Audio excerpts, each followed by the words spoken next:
Alright,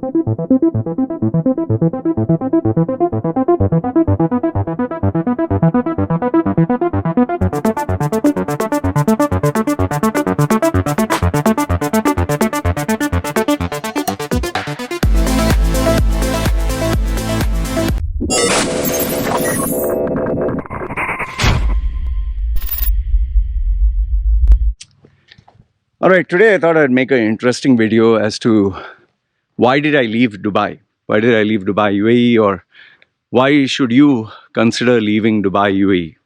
Now, why am I saying Dubai, UAE? Because people identify UAE as Dubai or Dubai as UAE.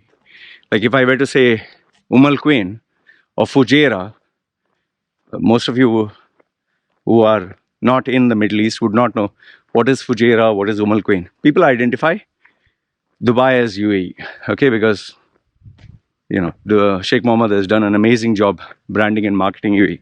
So what are the reasons? I have compiled 17. Feel free to give me your comments in the comment section below. And yes, if you disagree, please tell me which point you disagree with. And I'd love to read, especially those of you who disagree, because I want to know where am I wrong. Okay. So the first basic point why I chose to leave Dubai, or why you should leave Dubai, is it's bloody expensive, man. It's it's not a joke, Simple. Let's start off with the rent. Is rent cheap? Okay. And always use comparison. Like let's say, for example, compare the rent in the 7 Emirates. Check Abu Dhabi, most expensive. Dubai, second most expensive, very close. Sharjah, third most expensive. Ajman, maybe fourth. You go that way. Maybe the cheapest would be Fujairah or Al Quwain, where you can get maybe what you pay for a studio apartment in Abu Dhabi, you can get in Fujairah as a big villa. But the problem is it'll be in the middle of nowhere. And to drive down to any place, maybe it'll take you 1.5 hours, So Dubai is an expensive city. Whether it is, I just give you one component, rent. Whether it is rent, whether it is eating out, whether it's going for a movie, whether it is going with your family to eat outside, whether it is, just for entertainment. Like even going for a movie, man, you have to pay, let's say, $30. I don't know if they've increased now, maybe 35, $30 for a ticket for you, for your wife, maybe if you have 2 children, 30, 60, 90, 120. Then obviously you can't be stingy. You have to buy popcorn, you have to buy soft drinks, and then maybe you would want to take them out to have food. This one outing itself, okay, on let's say Thursday, now it is Sundays and off, so Saturday, Sunday, before it was Thursday, Friday. So on a weekend, you'll at least spend minimum 500, minimum, okay? Let's say give and take that much. And then obviously petrol and this and that, okay, fine. If you have a car, no problem. But if you take taxi, it goes up to that amount. So 500. 500, 4 times a week, $2,000. You can't keep your family locked in the house the whole day, right? Okay.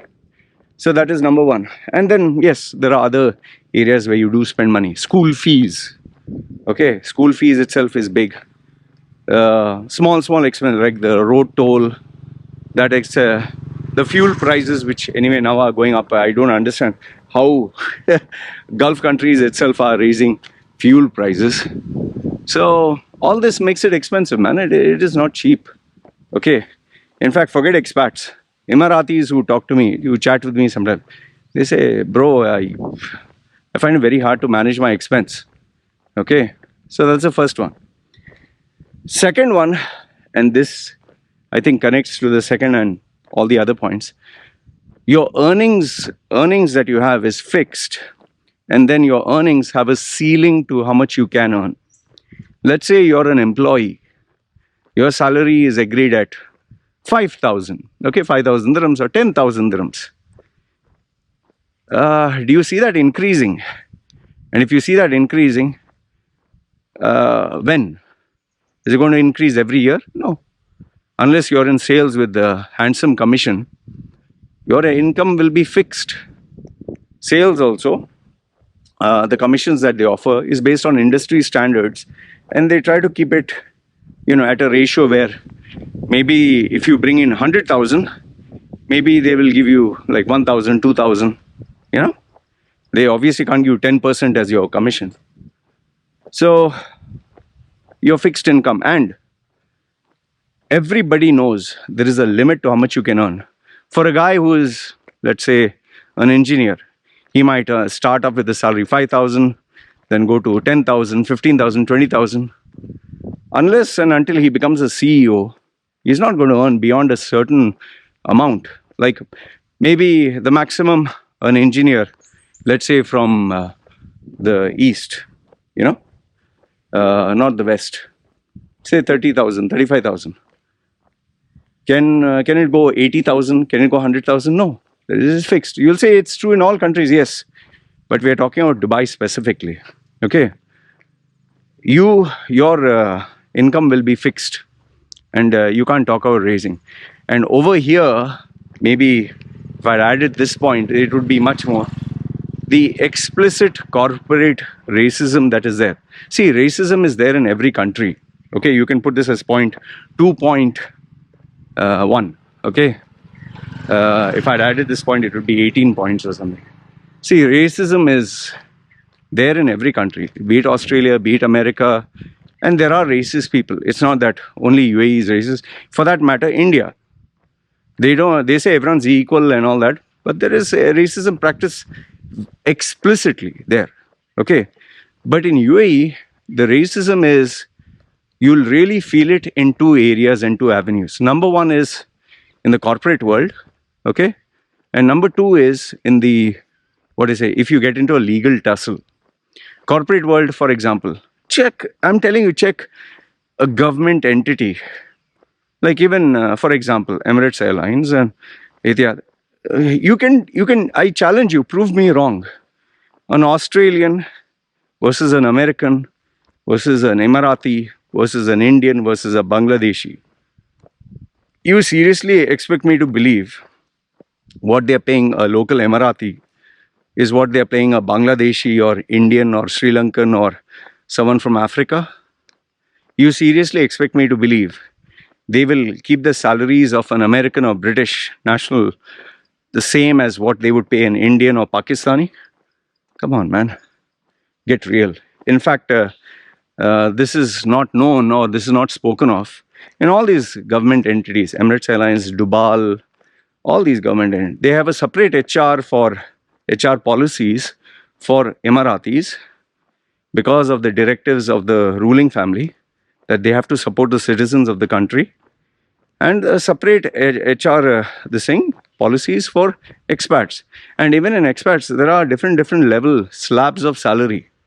Like if they would pay the same salary that they would pay an Indian, why would any American who's earning in US dollars come down to UAE? For what? They're coming down because they want a better life, right? In fact, in my previous videos, I've clearly stated, I know of Punjabi businessmen who are in construction industry. They employ Indian engineers. They pay them like, 8,000, 10,000. But when they employ British sales engineers and all that, they pay them in the range of 15. Okay. Now I asked him why. So he said, see, Loy, you can easily say racism and all that. But the very fact when Emirati or any company see a Gora, they call white is Gora, a British guy, Gora, they welcome that person and they like to indulge with them. Most of the business meetings, they want a Gora representing as a manager. He's saying, and top of that, they also offer these Western expats, Range Rover. I don't know now after COVID, are they still, because obviously construction industry has taken a bad hit. Those days, they used to offer a Range Rover, they used to offer a villa, private villa. They used to offer perks and benefits, 5-day week work. Try asking an Indian engineer, hey, listen, you get a Range Rover, you get a private villa. He will ask you, what are you smoking? So corporate racism is very much there, man. Only thing you can't talk about it because the laws of the country don't permit you to, talk about all this. And see, it's not that I have anything against Emiratis. The government is supporting its own citizens. Great. It's unfortunate that not many countries are able to do what UAE is doing.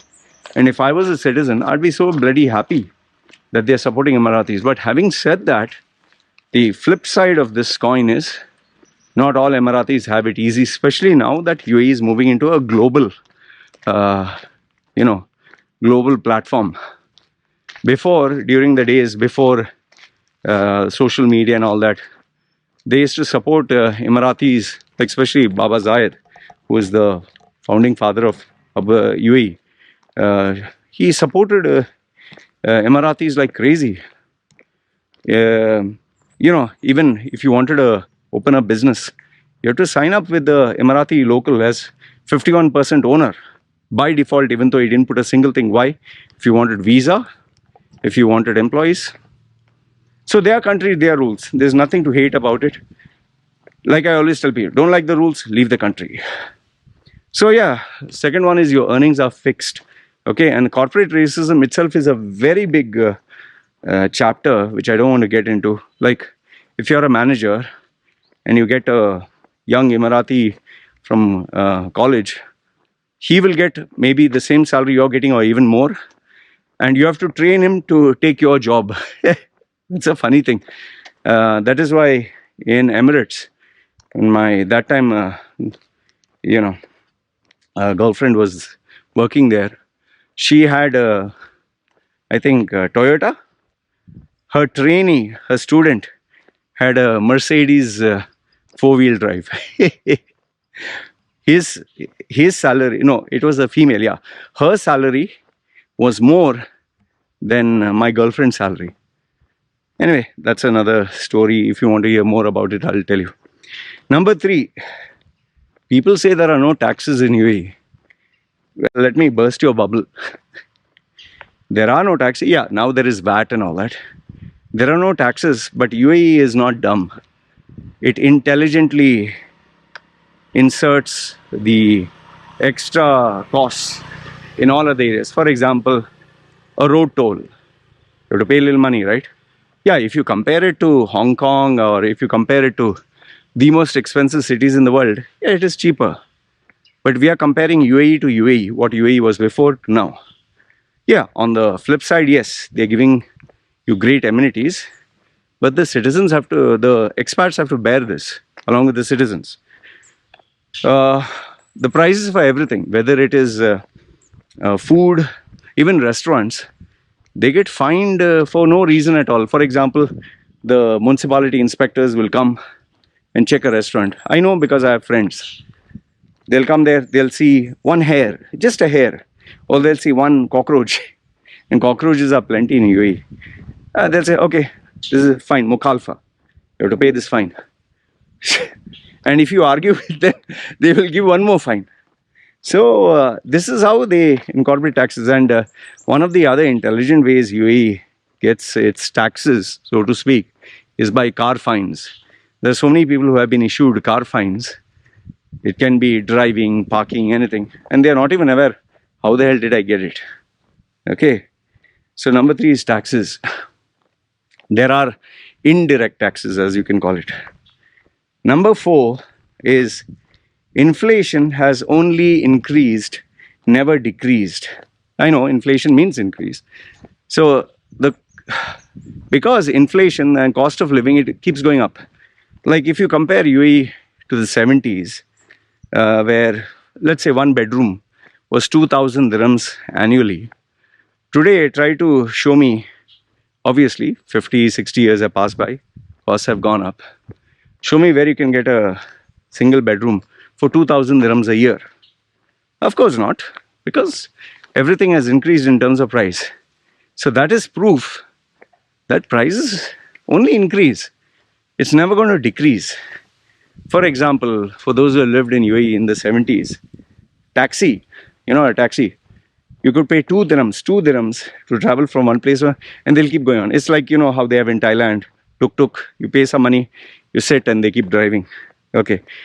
The Pathans used to decorate their taxis with all the shiny embroidery, and they used to have that smell, man, oof, in the car. And some of them were very hygienic, that they would put like aroma, but the seats were always with fur and all that, and you could hear the Pakistani music. Oh goodness, it was so funny. So those days, it used to be 2 dirhams. Today, Dubai taxi or the government-run taxis, the minimum I think is 12 dirhams or 10 dirhams. I don't know what is the increase right now. Dubai to Sharjah, you could go in 15 minutes, or I remember 7 minutes it was before when the roads were short. Now with traffic it is 45 minutes. And I've sat in taxis where from Sharjah to Dubai, it is 85 dirhams. Now it is much more, I'm pretty sure. So inflation is only going up. So remember, fixed income, inflation, how do you balance? That brings us to point number 5, and that is, are you saving any money? Ask any employee, ask anybody who is earning money, not business people. Okay, business people, it goes up, down, 1 month nothing, next month more, chasing PDCs, all that. Okay, that is all another nonsense. This savings, how much are you actually saving, man? How much? Here's a question, how much are you actually saving? Do you save anything? The problem is, when you speak to any employee who gets a salary, I'll tell you, check with the same employee after 2-3 days. He will say, man, I got my salary in my purse. No, it's empty. I don't know where it went. Where it went is rent, water, electricity, food, school for children, expenses for the house, car, so many things. You just have recharge, and you'll just look at your wallet and bloody hell, where did my salary go? That's another big problem. If you can't save money, what is the use of staying there? Yeah. Point number 6. See, this one is pretty critical. The laws of UAE, okay, are very, very changeable. They change their laws, like I've very infamously or notoriously put it in my YouTube channel, previous videos. UAE changes its laws like someone would change their underwear. I mean, they literally change their laws every day. Like, case in point, the COVID regulations, how they kept changing. The gold visa, silver visa, green visa, I mean, lifetime visa, business visa, investment visa. Dubai has a separate rule. Abu Dhabi has a separate rule. Sharjah has a separate rule. The way they change their laws, you can't do anything. In one way, it is good. It's a very dynamic country. But another way is, how do you plan or prepare for all this? So that makes it very hard, you know. It's terrible, man. It's like being in a relationship or friendship where you just do not know what the person expects out of you the next day, or an employer. He'll say your target is 100,000 today, tomorrow 200,000, third day 50,000. You'll be like, what? What is the rule? Point number 7, age. You know, when you're young, Dubai is fun. Girls, parties, nightclubs, nightlife, expensive places to eat food, branded items, the holiday life, travel. You know, Dubai is like it's an incredible place. It's the business hub of the world where you can travel anywhere and everywhere. It's a great experience, man. Great experience. Okay. And if you're young, that is the place to be. In fact, given the fact that I was in Dubai, how many girls I dated? Woo! Different flavors. Flavor of the month. I know, feminists are getting worked up. How many brands? Do you know this? I even bought, Prada, the glasses, no? Sunglasses. Oh, fuck. I bloody spent 4,000 bucks. I got a Prada. I didn't care. Expensive. I don't care. I bought, the palm top, which was before the, you can Google search. Like they try to make a device which you can touch and all that. This is before the iPhone and all that. There's something called a palm top. I was able to buy it like this with my first salary. This is at the age of 20, nearly 25 years ago. Where you can buy like this. Branded items, branded perfumes, branded clothes. In fact, I even went to Burj Al Arab and I sat there, ate food. I spent my full month's salary just for one meal because I wanted to show off. You get all this. Dubai is the hub where you can get the global brands. In fact, nowadays, all this silly, stupid stuff you will get only in UAE, like gold, gold flaked ice cream, gold flaked pizza, gold flaked tea. I sometimes wonder, you drink this tea with gold flake, your shit becomes gold or what? Stupidity. Then what a gold flake ice cream and exorbitant prices. Crazy, crazy. Okay. So, Dubai being that incredible hub that it is, you can enjoy life. So I was talking about age, you can enjoy life. But as you get older, all these prove to be gimmicks. Okay. When you're young, yes, it's fun. But when you're older, this all is gimmicks. But as you become older and older, you realize, okay, I don't want all these attractions. I just want stability, security, job, earning, savings. But by the time, because your age is catching up, now your options dry out. So one is girls, fun, all that. That doesn't appeal to you. Your priorities have changed. You're looking at life with a very different lens. And now what matters to you? Savings, future, security. But now it's way too late because your earnings, remember I spoke of earnings? They are not growing. So now when you're old, when nobody wants you, when there's no longer a demand for you, where do you go? What do you do? So age is a very, very important factor when you have to consider leaving. See, until 30 or even 40, it's okay. After 40, like even if you want to migrate to Canada or USA, if you migrate after 40, they are not going to give you great opportunities unless you are exceptional. You have to be really exceptional. I know some people who have moved at 40 and now are like vice president within 2 years, but those are very rare. Those are outliners, outliers. It's not every day that you have this. So age is a very important factor.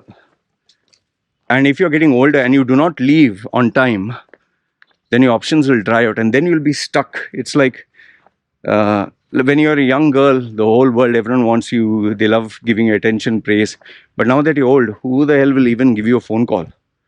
And then if you go back to your country, let's say you came from India or Pakistan, who wants to know an old man or old woman? Who cares? All your friends have grown old and died or they don't care. What do you do? Point number 8. This is where the citizenship factor comes in. Now, see, yes, one way I'll give UAE a little bit of credit. They are thinking like business people now. This was there unofficially before, but now they made it official. You can get not citizenship, but residency. Okay. Citizenship, even now, is a very gray area. Okay.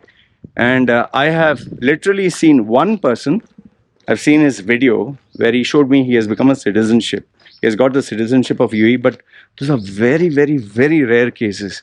In fact, I want you to tell me, how many people do you know? Do you personally know? Or can you find out? He was an Indian, Pakistani, Bangladeshi, whatever. He became a citizenship. Unless they convert, and that was the rule before. Now, it's all money. And very few people want the UAE passport. If they have that kind of money, they would rather prefer getting a Western passport. So even though you read these articles, UAE is the most powerful passport in the world, that's all gibberish. That's rubbish. Every country is saying, India is saying we have the most powerful passport in the world.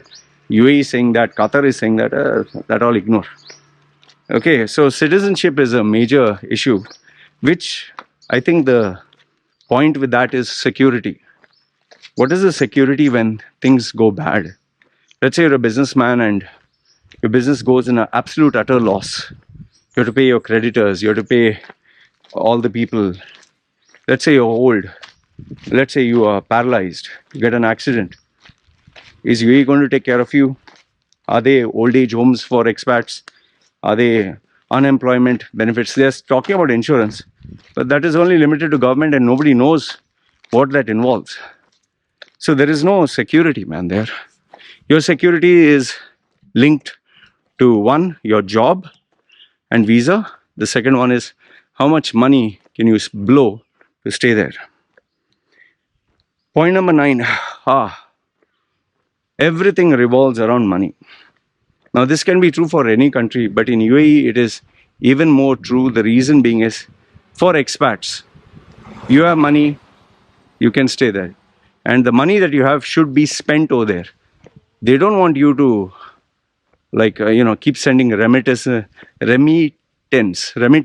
back to your home country. They don't gain anything by that. So what you want, spend it here. We are happy. So your life revolves around money. The quality of your life, everything. You don't have money, life is going to be miserable. Point number 10. See, UAE lifestyle with this need money. UAE lifestyle is such, the temptations will make you spend money. Like for example, buy now, pay later. The car, let's say Apple products, let's say Virgin make a store, let's say take a loan, take a house, buy now, pay later. Sounds attractive. So, hey, good. In fact, banks themselves give you easy loans. Now, I do not know what is the policy after COVID, but I can assure you they'll go back to the same format. Because if you have money, you will spend money. That is what they want. So they make it easy for you to get money so you can spend it. And that, if you take, let's say, a bank loan for a house in Pakistan, India, Sri Lanka, and you take a large sum based on the fact that you have work, if you lose your job, you're finished. Yeah, some people are smart, they'll say, I'll run away and this and that. That itself has other risks. Point number 11. This is very common in cities, especially a place like Dubai. Relationships are fake. There's no real friendship. There is no real relationship. Your relationship is based on how useful you are. When you're no longer useful or there's no benefit, they'll not bother. Simple. Let's say you're working, again, Emirates Airlines. You're a colleague there, you're working there. Everyone knows you. Fine. Hey, how are you? Happy birthday. Happy wedding anniversary. Let's go out to eat food. Your colleagues in your department. Fine. And this may not be the case everywhere. By the way, Emirates Airlines, too toxic an environment. Huh? This I've heard from people who have left other companies and joined Emirates. Too much of politics, too much of toxicity, it seems. Maybe because of the stress and pressure. So, whatever relationships you have in that company, let's say tomorrow they terminate you. That's the end of it. End of your friendship, end of your importance, end of whatever they want to do with you. In fact, I know so many people who were, when they were directors, managers, everyone would call them every single time. The day they lost their job, they lost their position, power, nobody calls them. In fact, when I was occupying the title of director in one company, these employees would call me, sir, when you're coming, we'll eat only then. Some would even come and visit me with their family members. They would call me every day, sir, how are you, this, that. When I'd come there, oh, we're like family. The day I lost the job, nobody cared. Yes, 1 or 2 phone calls. After that, people went on with their lives. The relationships are based on how useful you are to them. And even though this is visible in most cities, if not anywhere else, Dubai, because of its fast-paced lifestyle, it's even more. Point number 12. Deja vu. I just said fast-paced lifestyle. When it's fast and it's furious, there is stress. Think about a UAE life. You get up, say 5 o'clock. Immediately you have to shower, you have to dress, you have to eat food, and then dress up, rush to your vehicle to drive to your workplace. If you go even maybe 15-20 minutes late, you'll get all the traffic in the world. So you go fast. After you reach office, if there's an allotted parking, great. If not, you search for parking or you pay the parking fees. Okay? Then you rush up to your office, rush up the barrage of emails, the meetings with the management. Then you go out to meet clients and customers. And there you literally are begging them, please, please give me your time. And everyone's meeting everyone. Okay, fine. By the time it is lunchtime, there also you want to eat fast, because if you take too much time, it's waste unless you are not productive. Okay, after lunch, again, back to meeting clients, customers. And by the time it is like going to be 4 o'clock, you think, okay, I better go back to office fast, submit all the reports and rush out. Otherwise, I'll get stuck in traffic. And the traffic when you go back home is terrible. Okay, any place, it's terrible. And if you don't go on time, 1 to 2 hours in traffic. By the time you reach home, you're absolutely exhausted, tired of the whole day and all that. You take a shower, maybe you might go to the gym to do some exercise, or you just sit at home, relax, watch some TV, read a newspaper, read a book, and before you know it, you have to prepare for tomorrow, and then dinner and sleep. Imagine doing this 5 days a week. Imagine doing this sometimes 6 days a week. It's not fun. At some point, you, like they say, the rat race, you become in automatic mode. You just become like a zombie. Get up, like a machine. You just do everything. And I'll tell you, where it'll really hit you is one day you look back on life and, bloody hell, I spent 10 years doing this, 15 years, 20 years. Is this all there is to life? It's crazy, man. It's a very stressful life. I'll tell you, it's not fun, huh? Maybe initial excitement may be there, but later on you become like a zombie. Point number 13. You remember I said about locals and... See, Emiratis, my experience with Emiratis has been very good. Yes, 1 or 2 bad apples. But overall, with all the Emiratis, it has been very good. Yes, I have crossed the line now, according to them, speaking bad about Islam, the bad things, or about UAE exposing the drawbacks. Some Emiratis are upset and hurt about it. But they still talk to me. There are still many who chat with me, talk to me. They know there's a difference in opinion. Okay. However, the one key thing which I want to tell you here is, you will never be equal to an Emirati. The Emirati will always hold the highest status. It's like he's the upper class. Now, is that a bad thing? No. For me, I was minding my own business. I never had a clash of interest in anything. And if there was an argument or anything, just back off. If you see my previous videos, I told you, I got sent to jail for a few hours because I argued with the Emirati. Those days, there was no such rule. You couldn't say, fuck you, even though you're not allowed to. Now they've made an explicit rule a few years ago. I said, oh, what the fuck? The fuck? So he said, what the fuck? I'm local. He banged his chest. I'm local. I got taught a lesson about road rage. And see, if you get into a legal issue with a local, you're finished. There's no way they're going to support you. Unless, of course, there's something really explicitly bad. In fact, let me tell you, I have got emails and messages where in a nightclub, Emirati raped a girl.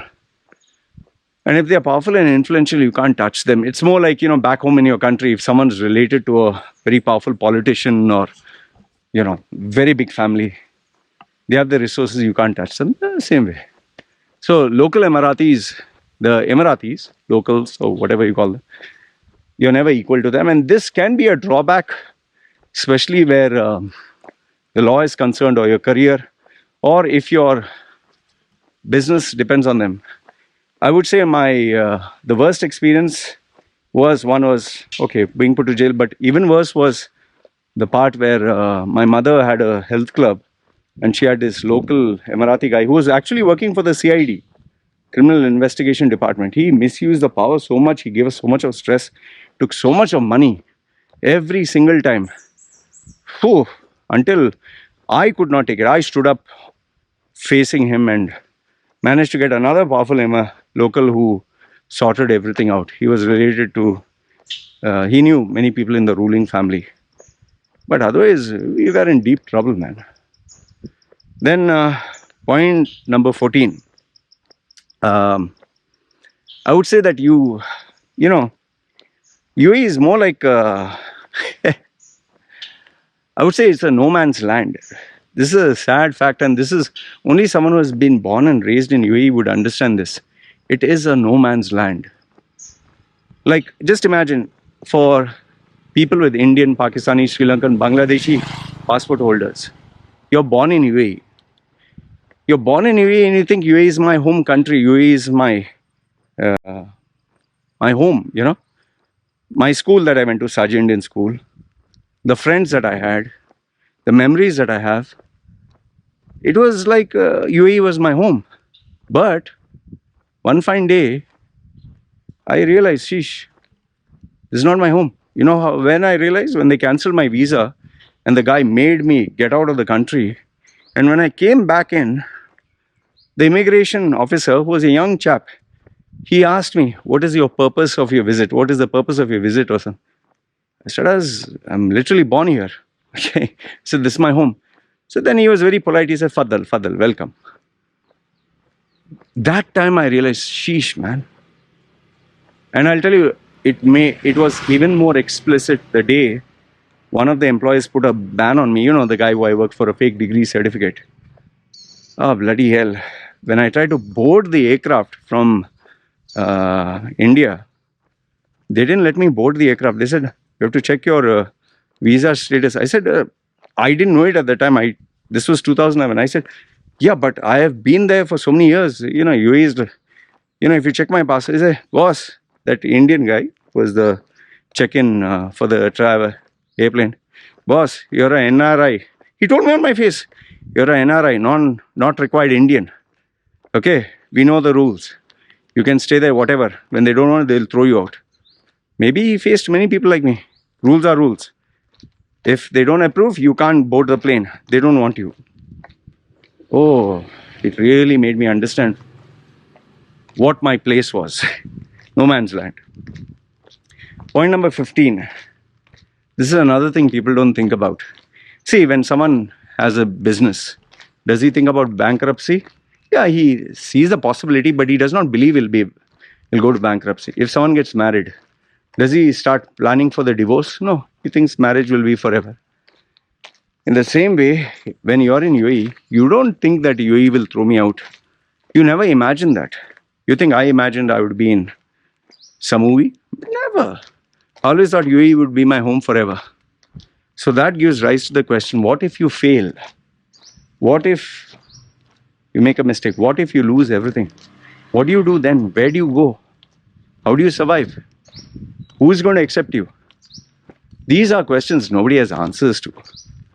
That is why so many people in their 50s, 60s, they just don't know what they're going to do. In fact, many of them who are rich, who have money, even though they can go back to their own home country, they don't want to go because they have a lot of money for which they didn't pay any taxes.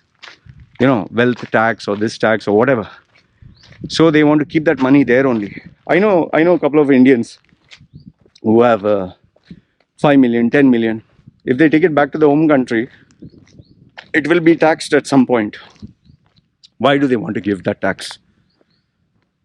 Point number 16, children.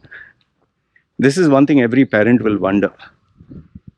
What will happen to my children? Will my children have the same life where they literally depend on a visa, where they have to run around, where they have to take shit and crap from it? No parent wants their children to have that life in UAE. They'll always wonder, I want my children to have a better life. That is why so many, they send their children to Canada, Australia. They want them to get a citizenship and settle down there. In fact, many of them are going back to India also. Because they're like, I don't want you to be stuck here in no man's land. It's terrible. And last but not the least, I think the most painful of the whole lot is, after you have all those memories, moments, everything that is there, when you have to say goodbye to it, it is the most painful thing in the world. It's like saying bye bye to a child, goodbye to a mother or father. You lose your childhood, you lose your youth, you lose everything. And the only thing that remains is a distinct memory. Like, for example, the school where you studied, the college where you educated yourself, the childhood friends, the parents, the elders you grew up watching, the streets that you saw, the food that you ate. Just imagine all this will one day vanish. And then you'll be dumped, or you're forced to take a new place where you don't know anyone, nobody knows you, nobody wants to know you. You have to change your lifestyle, you have to change your eating habits, you have to change your friendships. And then maybe you can go back to visit once a while, but it's not the same. And I'll tell you, that kills you inside, that really kills you, that really saddens so many people. They get depressed, they feel sad, they cry, they literally cry tears and tears. Why? Because it's gone forever. For me, I made peace mentally. I prepared myself that once I leave UAE, I'm never going to come back. Because for what? Meet school friends. I met them enough and more times before I left. I realized they're no longer the same people. I visited most of the places as to hang out, or I grew up watching the big long Sharjah Bridge, Gold Souk, Rola Square, Dubai. Dubai changed so much. I saw all that and I let it sink into my heart. And known people, ex-girlfriends, whatever, had one last shag. Everything I enjoyed, and one fine day I said, okay, time to go. I let it sink in. This is never going to be there for me ever again. That was the end of it. Today, the only thing I have is memories and moments. That's all I have. And I carry it with me in my heart. Unfortunately for me, I can't go back. For the simple reason I've made enough and more videos about UAE, Islam, and I will get arrested. That is any Middle East country. For the very fact that my videos itself speak bad about Islam and show the negative aspects, the minute I land, will be arrested. But let's assume I could visit. I spend, all that money, go there, take a few photographs, hey, hug, and come back. What does it do? Nostalgia? I would say I've crossed that line. I've crossed that point in my life where I'm looking for nostalgia. Yes, I look at some old photographs and memories, but I know for a fact times have changed, people have changed, people are no longer there. Like, sometimes when I see the photographs of my headmaster or my school or my old schoolmates or whatever, I just smile. When I hear, okay, this person died, that person died, I think, but then you move on, man, So the sad part, or the last point, is you will say goodbye to all this. And if you're old age and you die, that's a different thing, but you will still be living, and you'll be living alone and lonely for the rest of your life. That itself is a killer, man. Especially at the dawn, the dusk, the autumn, the winter of your life. So yeah, all these are the points that that made me want to leave. And I knew for a fact if I had to leave, I had to leave before 40. And lo and behold, at 40 itself, I left. And I had to start all over again from zero. Every single thing. And this is where I am today. I know you'll say that, oh, you're not a citizen still. Yeah, but when I compare all these drawbacks to this, like they say, no, the lesser of two evils.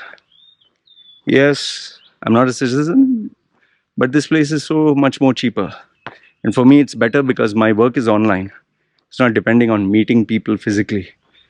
But for most others who depend on meeting people physically, it's a very, very tough call, man. Especially those who have their roots just there, like their business or relationship, family, job. Anyway, that's what I wanted to share with you guys. Let me know your thoughts in the comments below. Good, bad, ugly. You agree, disagree? I have to read them. You guys take care. Ciao.